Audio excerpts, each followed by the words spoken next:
मेरे अफकार, मेरे ख्यालात और मेरे तजुर्बात से अगर ये नौजवान मुस्तफीद हो जाएं, तो यकीन जानिए तब्दीली का ऐसा झोंका आएगा कि नया पाकिस्तान बाकायदा नजर आएगा।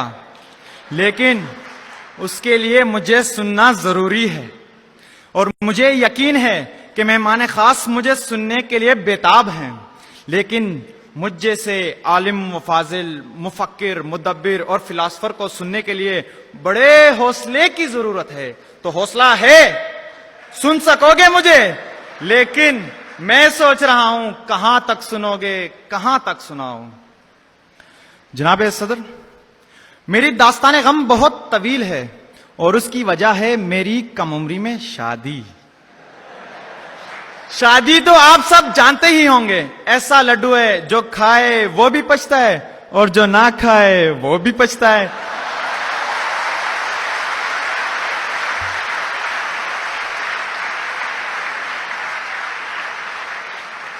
निकाह में बड़े तुरम खान बनकर कबूल है, कबूल है, कबूल है कहने वाले बाद में छुप छुप कर यही कहते हैं, फजूल है, फजूल है, फजूल है।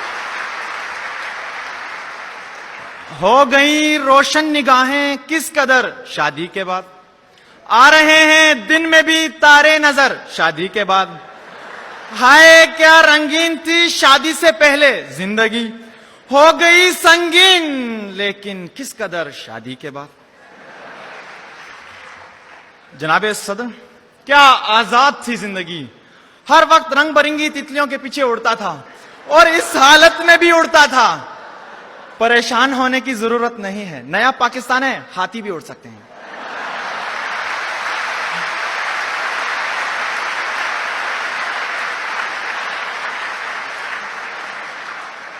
लेकिन मेरे पुराने पाकिस्तान के अब्बा को मेरा ये उड़ना पसंद नहीं आया।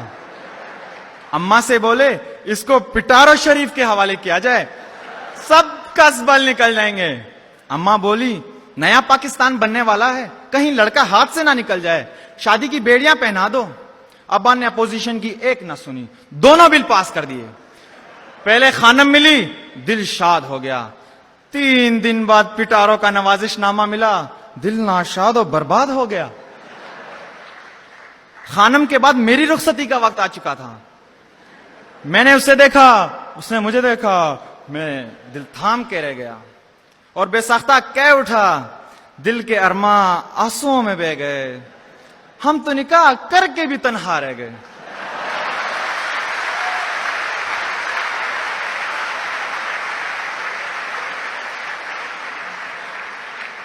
जनाबे सदर, खुद पर काबू रखिएगा, मेरी दास्ताने आलम तो अब शुरू होती है। पिटारो का सदर दरवाजा देखकर मुझे ऐसा लगा कि यहां तो जंगल में मंगल है। लेकिन जो ही मैं कुछ आगे बढ़ा तो मुझे अपनी राय बदलनी पड़ी। मैंने देखा कि कहीं मैं किसी सैयारे पर तो नहीं पहुंच गया हूं, जहां हर तरफ सफेद लिबास में छोटी बड़ी मोटी पतली मखलूक जो पैरों के बजाय हाथों पर खड़ी थी और सिर्फ यमराज अपने पैरों पर खड़ा था। उसने मुझे मशवरा दिया सदर अयूब के आशियाने पर चले जाएं। वहां मेरी मुलाकात एक साहिब से हुई। उन्होंने कहा अस्सलाम वालेकुम।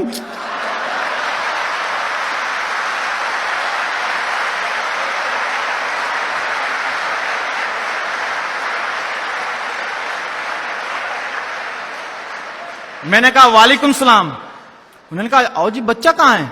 मैंने कहा साहेब शादी को तो 3 से 4 दिन हुए हैं, बच्चे का तो सवाल ही पैदा नहीं होता। यहां तो मेरा दाखिला हुआ है।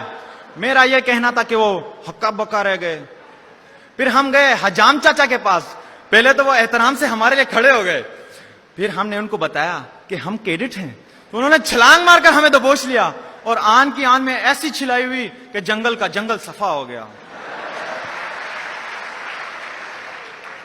जनाबे सदर, कहां तक सुनोगे, कहां तक सुनाओ, यहां का बाबा आदम ही निराला है। यहां एक विदाउट स्टार होटल है जिसे यहां मेस कहा जाता है, जहां सिर्फ आलू का राज चलता है। आलू गोभी, आलू भिंडी, आलू टिंडे, आलू पालक, आलू छोले।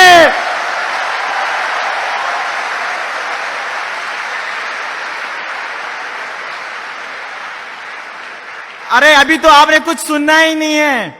आलू मुर्गी की पसलियां और आलू बुरा नाम कीमा। जनाब सदर, चाय पीकर भी अंदाजा हो गया कि यहां की भैंसें दूध कम और पानी ज्यादा देती हैं।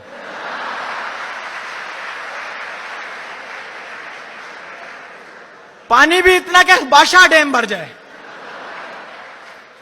रात को हम मच्छरों से लड़ते लड़ते सो गए।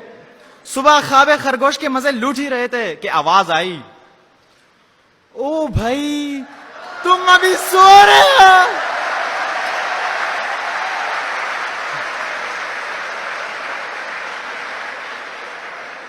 ओ भाई, हम तो 104 बुखार में 400 मीटर रेस गोल्ड मेडल से जीत के आते थे।